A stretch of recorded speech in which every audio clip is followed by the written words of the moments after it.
Nagising siyang masakit ang katawan, lalo na ang gitnang bahagi ng katawan niya. She gave in last night, pero wala siyang pagsisi sa sarili niya. Naulit pa ng maalimpungatan siya kagabing humahalik ito sa kanya. Sino ba naman siya para tumanggi? Gustong gusto ko naman. Hagik-hag pa niya, kaya pala hiyaw ng hiyaw ang kapitbahay nila, ganun pala ang pakiramdam.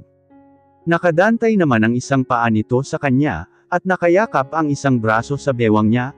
Tulog na tulog pa ito, napagod din siguro ito masyado sa kanya, ang himbing pa ng tulog. Tinatitigan niya ito, napakagwapo nga nito, kahit sinong babae ang pwedeng magkakagusto dito. Napakaganda ng hugis ng ilong, makinis na mukha na dinaig pa ang kanya may mapulang labi, para itong isang perpektong tao na hindi mo akalain nagkaganito.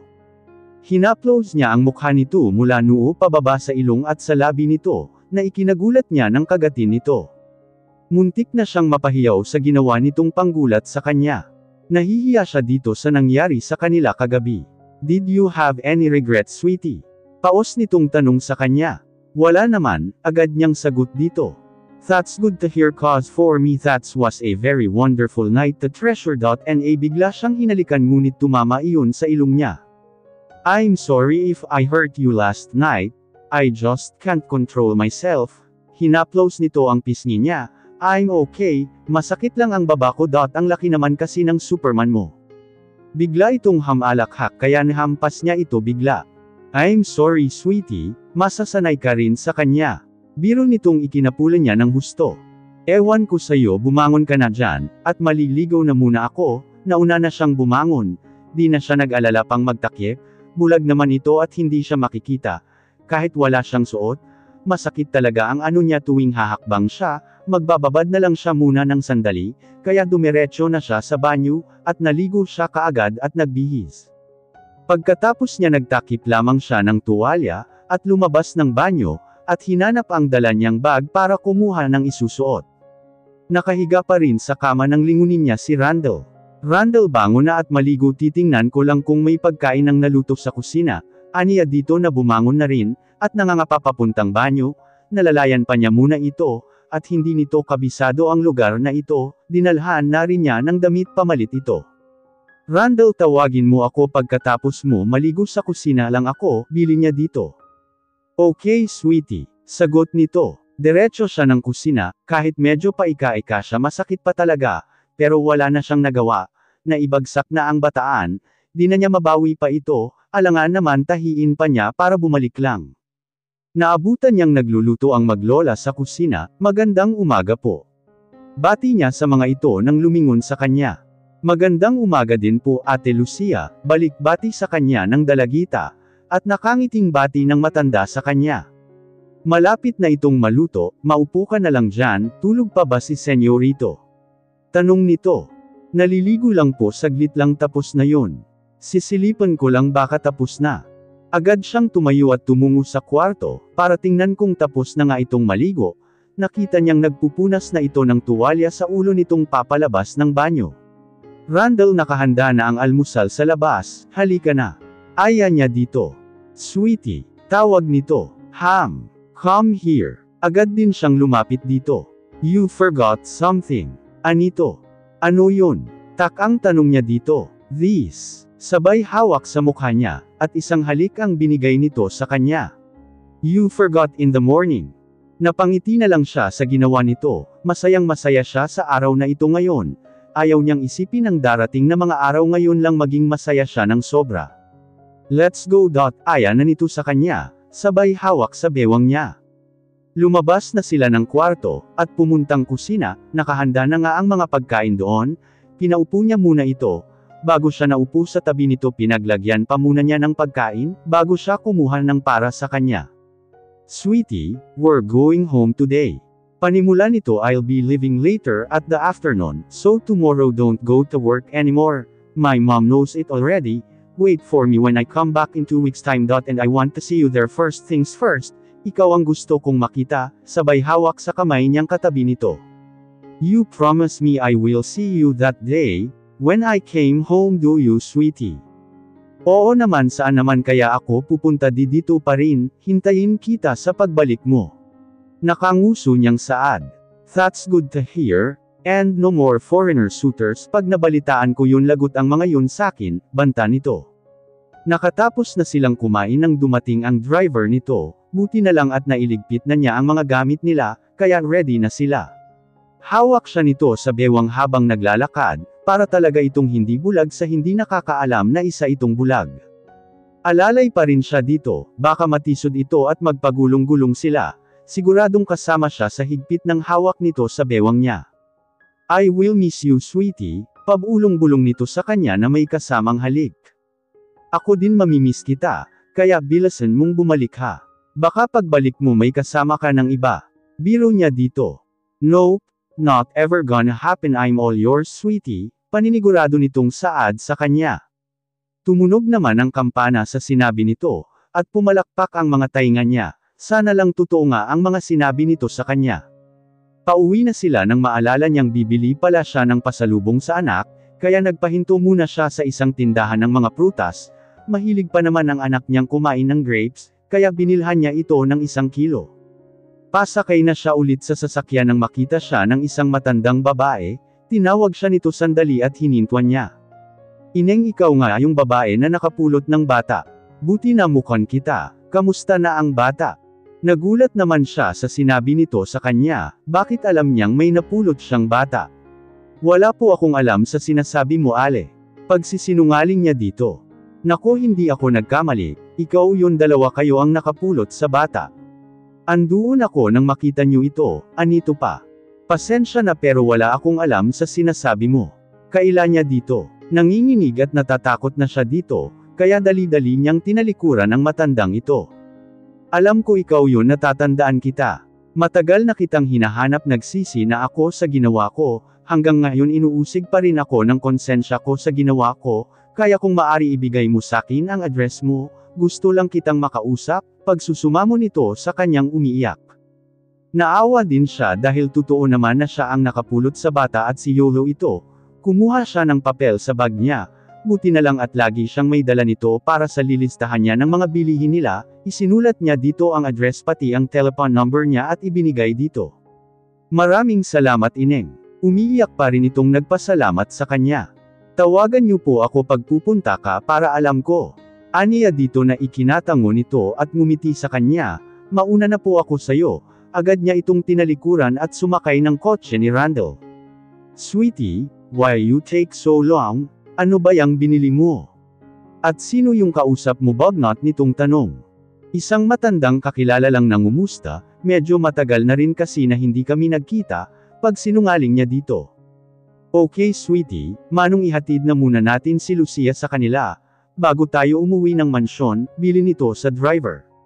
Malapit na sila sa tapat ng bahay nila nang magsalita ulit ito. Be a good girl sweetie, no suitors allowed. I'll call you every time, I will miss you my bungangera, ngisi nitong saad. Mamiss kita alien ko, nahihiya pa niyang tugon dito. Pababa na siya nang hinela siya ulit nito, at hinawakan ang mukha niya, sabay halik nito sa kanya, still don't know how to kiss, I will miss your lips so much. Ingat ka sa pupuntahan mo, huwag mong kalimutan tawagan ako, bili niya dito nang palabas na siya ng sasakyan nito. I will sweetie. Ang bilin ko din. Huwag kalimutan. Ay, senyorito. 3 days had passed nang hinatid siya ni Randall sa bahay nila, pagkagaling nila ng Batangas, tinukso pa siya ng kapatid kung naisuko ba niya ang bataan, hindi naman siya naglihim dito, at ikinwento ang lahat ng nangyari. Ang bruha niyang kapatid hiyaw ng hiyaw at kilig na kilig, nakatikim pa rin siya ng batok dito, kahit na hindi naman ito nagalit sa kanya. Isang beses pa lang tumawag si Randall sa kanya after that day na umalis ito. His reason is nahihiya daw itong mag-utos sa mga tiyahin na tawagan siya, kaya nakikisuyo pa ito sa isang katulong na matsyempuhan nito, saka lang ito makatawag and she understand it. Nakatanggap din siya ng tawag mula sa matandang nakita niya, gusto nitong makipagkita sa kanya, at pumayag naman siya, kaya mamaya magkikita silang dalawa sa bayan ng Santa Catalina. Doon niya ito hintayin sa tapat ng simbahan, gusto niya rin makausap ito, at malaman kung totoo ba ang sinasabi nito noon sa kanya. Namimiss na rin niya ang alien niya, 3 araw pa lang niya itong hindi nakita, hintayin na lang niyang bumalik ito, saglit na lang babalik na ito at magkikita na sila. Ate, namimiss mo no, paano kasi bigay agad? Narinig mo lang ang kapitbahay natin nagpaararo ka na rin. Buska nito sa kanya. Hinampis niya ito bigla sa pambubuska nito sa kanya. Sa gusto ko magpa-bulldozer, naku ikaw hawag na wag kang magpaararo muna, lagot ka sakin. Banta niya dito na sinaman niya pa ng tingin. Bakit ikaw pwede ako hindi pwede? Asan ang hustisya mga besh? Pagdadrama nito.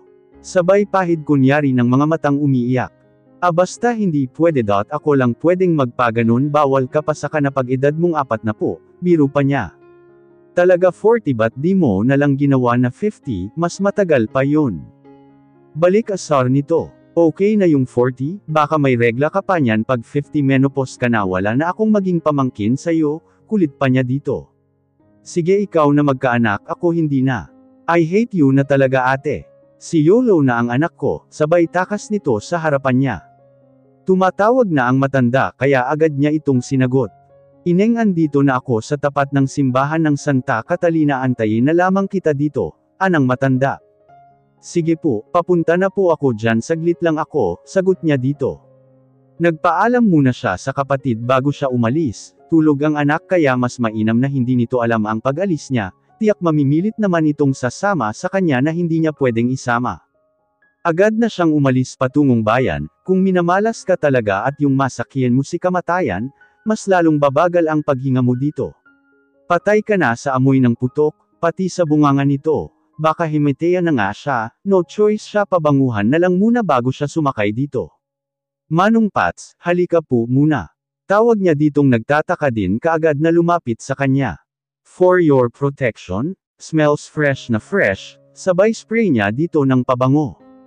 Tere namang Pats pakibilasan ng kunti ha, baka makipaglibing naman tayo. Naku di pwede ngayon may nag-aantay sakin sa simbahan, aniya dito.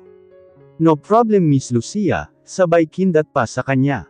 Naku baka maduling kayo mang Pats ang huling komandat sakin di na nakakita pa. Biro niya dito. Ay wag naman sana mangyari sakin yun Miss Lucia. May mga anak akong pakainin pa, natakot din. Napangiti naman siya, si alien lang naman yun ang bulag. Nakakaramdam siya ng takot, habang papalapit sa simbahan, kung saan sila magkikita ng matanda. Pinahinto niya ang tricycle sa malapit sa simbahan lang, hindi na niya pinapasok ito. Lalakarin na lang niya ang papasok sa loob, sa gilid na siya dumaan para makita niya kaagad ang matanda, ngunit ganun na lang ang gulat at takot niya nang makitang hawak ito ng dalawang lalaki sa magkabilang kamay, at may babae itong kaharap na nakatalikod sa kanya, lumapit pa siya ng kunti, para marinig niya ang pinag-usapan ng mga ito. Nasaan ang bata? Sabihin mo sakin. Kung ayaw mong pati ang mga anak mo idadamay ko, uubusin ko kayong lahat pag hindi mo sinabi sakin. Galit na saad ng babaeng kaharap nito. Wala na ang bata, nang binalikan ko sa pinag-iwanan ko sa kanya, anang matanda. Sinungaling ka pag hindi mo sinabi ngayon, lagot ang isang anak mo. Pakinggan mo nay sabihin muna kung nasaan ang bata sasaktan tayo nila, anang kausap sa telepono.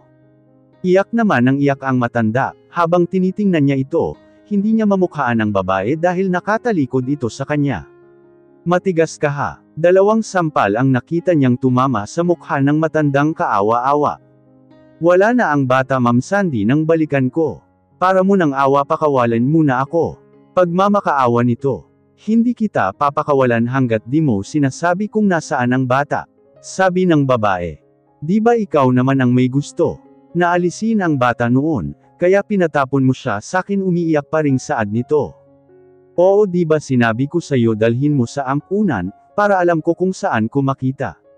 Pero inilayo mo pala, at di ka na nagpakita sakin, galit nitong saad. Ma'am Sandy, wala na po talaga nang iwan ko siya doon sa basurahan. Pues ihanap mo ako ng bata na kasing edad ng batang yun at may plano ako, malapit nang makakita si Randall. Kailangan ko ng mas agawa ang plano ko, dapat noon pa sana kung pumayag ako sa kanyang magpakasal, bulyo nito sa matanda. Pag hindi mo ako nahanapan ng bata, masasaktan ka talaga na intindihin mo. Opo Ma'am Sandy hanap kita ng bata. 1 linggo lang ibigay mo sakin ang bata. Bulyo ulit nito, pupuntahan kita sa inyo pag hindi mo natupad ang gusto ko, alam mo na ang mangyayari sa'yo tanda.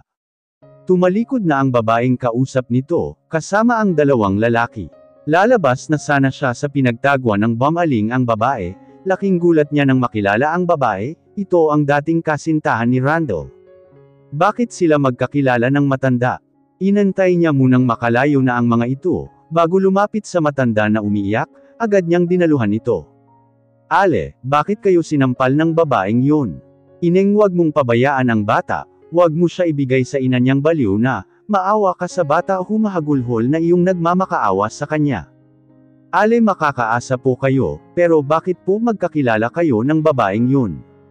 Si Ma'am Sandy ay anak ng amo ko, nanilbihan ako sa kanila simula nang maliit pa yan siya, ako na nag-alaga dyan, hanggang nagdalaga na yan, sunod sa luho ng mga magulang. Kaya lahat na ibigay dito, ngunit nalugi ang negosyo ng mga ito.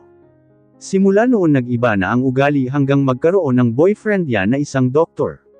Lahat binibigay din sa kanya, ngunit hindi na kontento, naghanap pa ng iba hanggang sa mabuntis dito. Ngunit tinago niya ito sa doktor, ilang beses niya itong pinatanggal ngunit kumakapit talaga ang bata.